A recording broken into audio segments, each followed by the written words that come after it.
Last year, Huawei got the business smartphone essentials right with the Mate 8. Then the P9 came along and showed us how dual cameras can make a difference in photography. Fast forward today, we have the Huawei Mate 9, which combines the best of its previous flagships and obviously with much better hardware. The Mate 9 is the most compact 6-inch device ever made and now comes with an upgraded pair of dual cameras co-engineered with Leica. Is the Mate 9 a worthy flagship, and does its dual cameras finally do a better job than the P9's cameras? I'm Warren for KLGadgetTV, and this is my review of the Huawei Mate 9.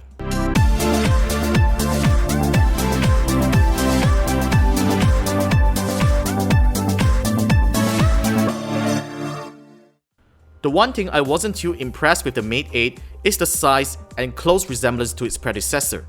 The Mate 9 feels a lot better to hold on hand, all thanks to its slightly smaller 5.9-inch display and slim bezels. However, I find the grip to be rather slippery due to its smooth, shiny brushed aluminum frame and a glossy metallic back. Hence, I recommend putting on the included case if you don't want to deal with some nasty damage. Despite of that, the Mate 9 looks a lot elegant than its predecessor, and you can easily tell that it isn't a cheap smartphone. Powering this beautiful gadget is Huawei's latest flagship Kirin 960 processor with 4GB of RAM, 64GB of flash storage with microSD expansion, and a 4000 mAh battery. There's no 2K display on this one, but a full HD panel still produces great contrast and saturation. An IR blaster is present for controlling home electronics, and a rear fingerprint scanner is still one of the fastest and precise hardware I've used.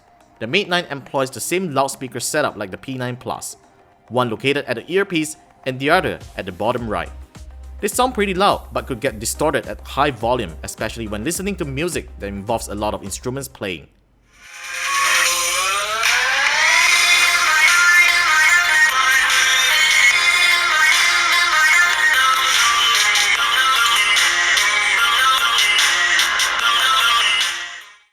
The Mate 9 is the first Huawei device to come preloaded with the EMUI 5.0 software based on Android Nougat. The new UI sure looks refreshing. Icons look flat and simple, while navigation hasn't changed too much from stock software. Instead of having pages of apps as a home screen, you can now finally choose to have an app drawer. There's also a new dashboard that shows headlines from Flipboard and frequent app suggestions. Huawei mentions that the Mate 9 has a smart machine learning algorithm that learns the user behavior and optimizes performance in the long run. I've been using the device for around 2 weeks and it has remained responsive most of the time. But despite of that, the phone's RAM management still needs improvement as there are times I experience UI refreshes. The Mate 9's camera system is now a 20MP monochrome and 12MP RGB sensor. Huawei has also specifically mentioned on its website that these lenses are Leica Summit lenses. They both feature an f2.2 aperture, which doesn't sound too ideal when it comes to low light performance. However, this pair of glasses are a significant improvement over the P9's dual 12MP sensors.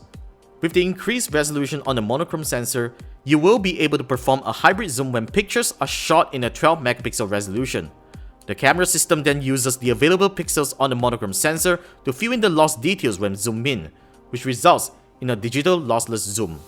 The results are pretty comparable to the iPhone 7 Plus's camera when zooming at 2x, but zooming further will result loss of detail. In terms of overall camera performance, the Mate 9 means business. The camera produces image with good color saturation and highlights. The camera does tend to struggle a little when taking pictures in low light due to the smaller aperture, but with just a few tweaks on the manual controls, you will still be able to capture some great photos. When it comes to video recording, the Mate 9 seems to have its stabilization hardware disabled regardless shooting in 1080p or 4K, but if you happen to use a stabilizer like the DJI Osmo Mobile, it becomes a great video recorder. The Mate 9's 8MP selfie shooter is the best I've used on Huawei smartphones. With a huge f1.9 aperture, it takes great pictures in any lighting conditions. Despite Huawei not increasing the battery size of the Mate 9, battery life isn't disappointing.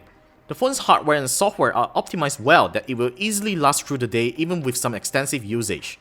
Things get even better with Huawei's supercharged technology, which promises a day of usage within 30 minutes. And the only downside is that you will need to use the provided charger out of the box.